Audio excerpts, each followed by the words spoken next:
Welcome to 12.5 minutes. My name is Jared Kelly, and I am with my favorite co-host, Liz Whitehead. Hi, Jared. Hi, Liz. I am so excited today. We have another opportunity to introduce phenomenal founders and those remarkable business leaders that could completely change the landscape in terms of how they look at community and impact, not only for doing business the right way, but also just looking at things at a much more broader perspective. And so I'm curious who you might be introducing to our network today. So I'm really excited to introduce you to this person because we first connected at the NMSDC conference in Baltimore, and we connected right away because of impact. I think she mentioned what she did, and I talked about B Corp certification, and that immediately we were off. And so Yareli, who's going to talk to us today, has a full service agency, and she focuses on outreach to the Hispanic community, and works in areas that really impact the community, like education and healthcare. So I'm super excited to talk to her today and introduce her to you.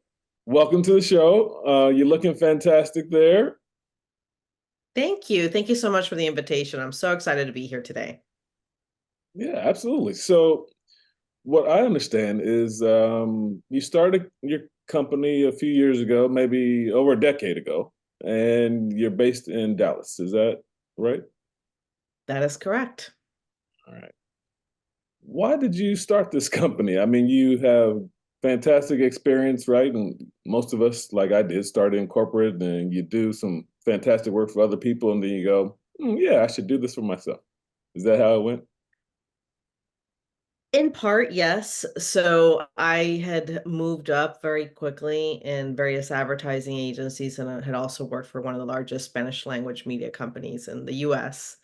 And I loved that work, but then I felt like there was always something missing, and it probably had to do more around impact and just, social responsibility of the work that we were doing and having there be a gap between what I knew about the market, and that was the Hispanic market, and what we were doing to help connect with them. Sometimes brands and products that I didn't think were great for the community.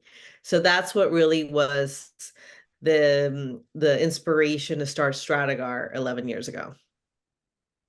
That's interesting. I remember being at a presentation where the entire market research about the Hispanic community in the US was like, well, they're really family oriented. And one of the marketing people was like, what's a group of people that doesn't love their families? Like as a group, so they're like, I think we need to get a little bit deeper. So it's great that you're doing that.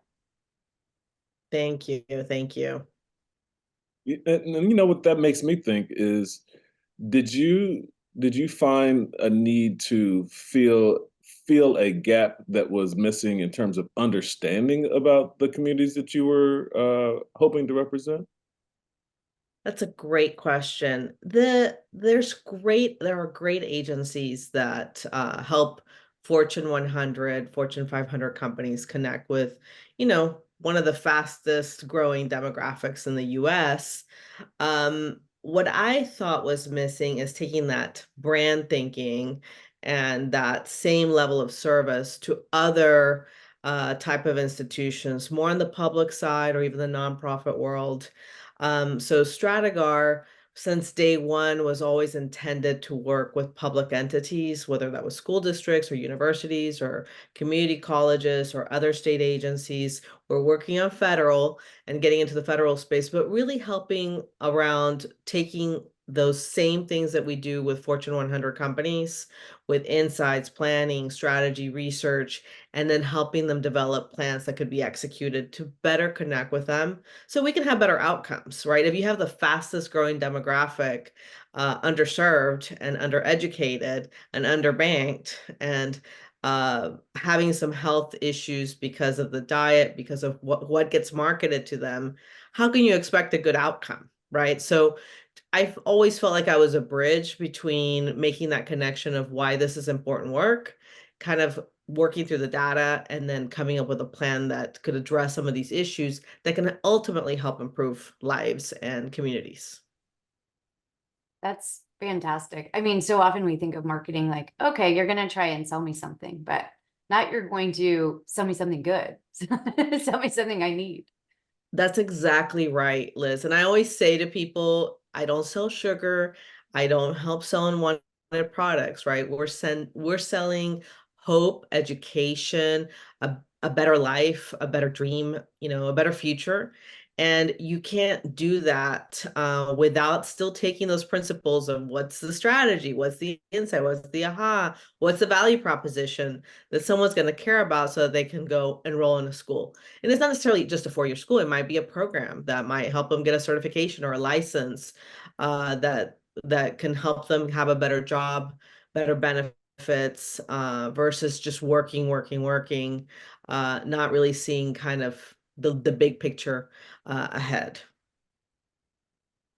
That's very interesting to me, not only from the standpoint of how many organizations that I've been around. One actually just featured on a TikTok commercial that I noticed a couple days ago.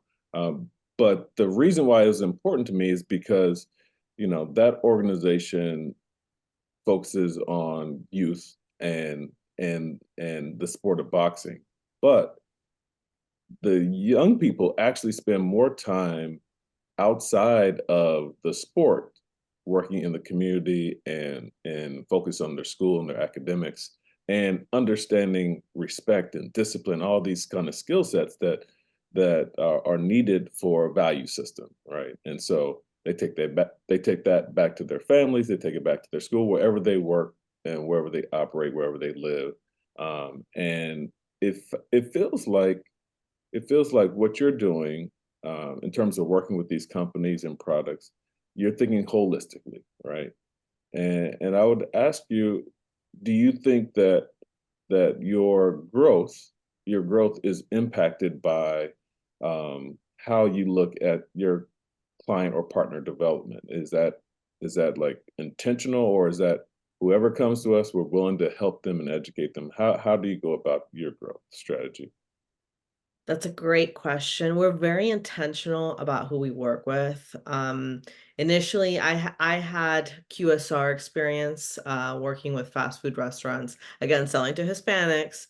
And I had a lot of mixed feelings about how we did that, right? Because I love the business part, the franchisees that I dealt with, people that were trying to really build businesses, right? As the entrepreneur side, but then the product was a disconnect.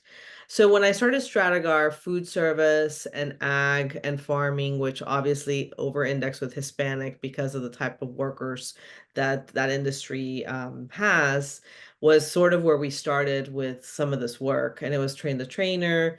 And again, people assume, oh, I need to talk to this market in Spanish. I just need to have written content in Spanish. And they don't always recognize that there's a literacy issue, right? That you might not need to have something written. It needs to be video, it needs to be audio, it needs to be accessible. It's like almost if you're dealing with an accessibility issue. So we brought those types of insights from day one to our clients. So as by proxy, we've become pretty selective with who we work with. So if it's not a purpose-led cause or situation where we're really trying to address growing enrollment with particular programs, or where we're trying to figure out why a community that is 99% or 95% insured, healthcare insured, they still are not doing preventive care. We are going to kind of put it through a little bit more of a rigorous review process to see, does it make sense? Because at the end of the day, we have 24 hours in the day. We're not working the full 24 hours. And we're trying to be really careful with how we use our time and our team's resources.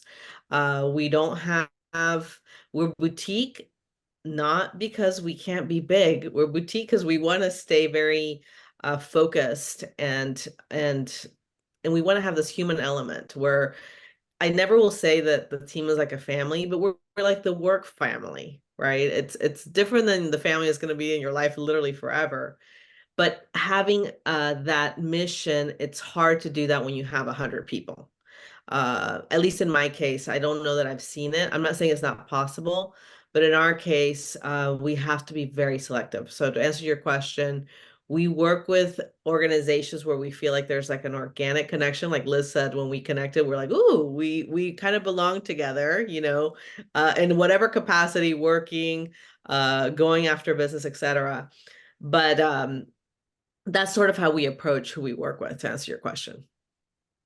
Yeah, I love that. It's not just about it being legible or even understandable. It has to be accessible to Right. the audience. That's great. And What sometimes that's a big miss. We think, oh, these folks don't speak English, or we make so many assumptions. And the reality is that unless you know who you're talking to and what are the challenges, you're just sometimes throwing money at a problem without changing the outcome. So we like to not be wasteful, come in, try to really assess through a discovery process.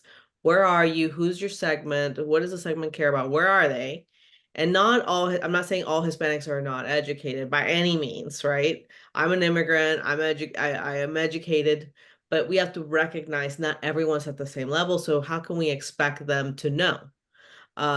You don't know what you don't know, right? So we gotta get them at parity, and that's why some of these issues and topics that come up around DEI, people that are saying this doesn't work, it's not equitable, you don't understand. You're assuming everyone's at the same level playing field, and we're not, right? So we gotta get people to the same level, and then yes, let's go after parity. But when people are here and others are here, it's not equitable, right?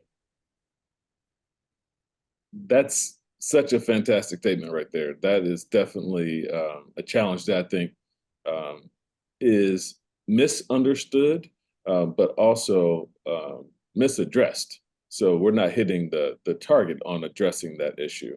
And it also brings me back to something else that I think is important.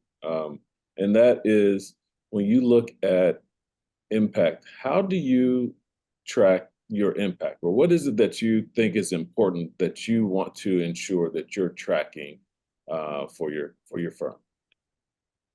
For our firm, we're looking at culture, employee satisfaction, people that want to be. Last year, one of our teammates said, you can be a whole human here, right? We don't have that separation, which those of us that are Gen Xers, growing up with boomers know that you could not bring your whole self to work, right? So that's certainly aspects of it. I think health, both physical health, mental health, having people that are thriving, happy, that they have a life, that they have other things that they're doing that bring a lot of joy to them is how I measure success. So very subjective and qualitative in nature.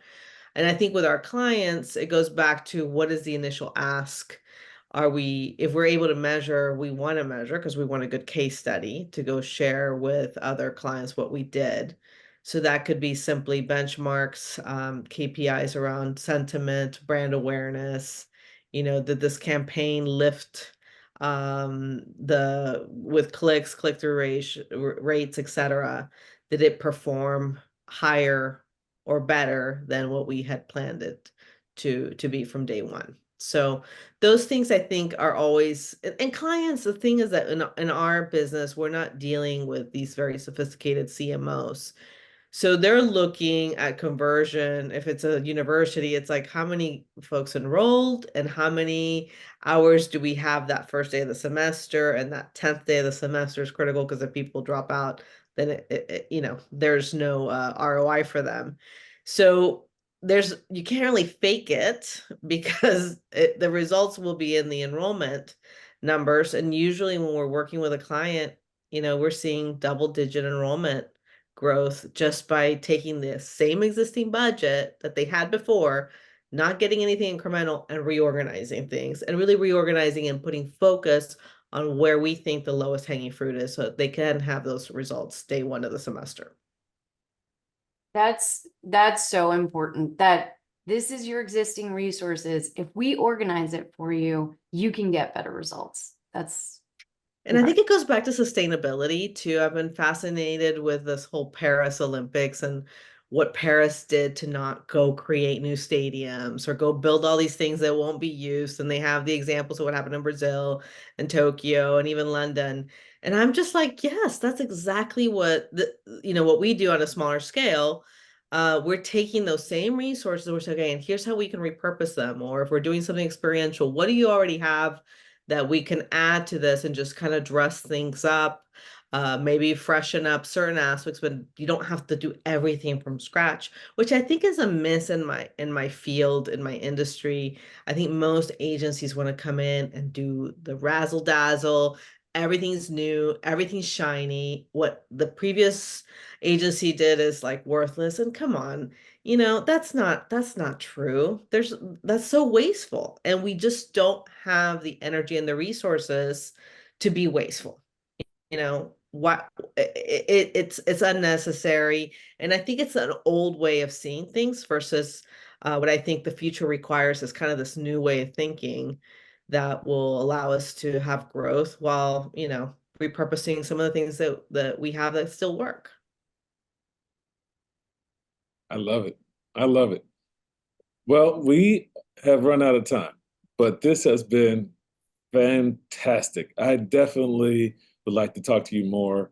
Um, Yareli, you are very impressive, and I definitely think that the amount of business that you've been doing and working in that community is definitely transformative, not only there but can relate to any other community. And I hope to see you in our marketplace in Chicago soon. So, thank you, thank you. Thank you, Jared. That's Thank you, Liz. Thanks, Until Yareli. next time. Yeah. yeah, absolutely, absolutely.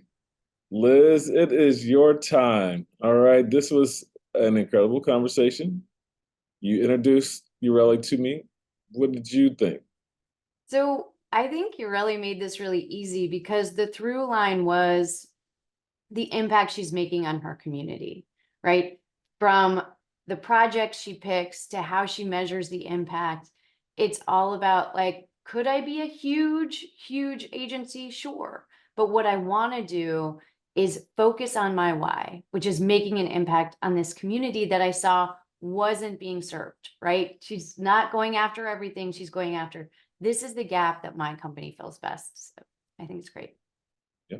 And that's that specialty focus that gives her a direct lens to the type of clients that she works with. And then it also makes the solutions that much easier because you're much more intimately involved in understanding their needs and not just trying to, provide needs and solutions to anyone that comes to the door. So I really appreciate that. This has been fantastic. Until next time, we're out of here. Bye. Bye for now.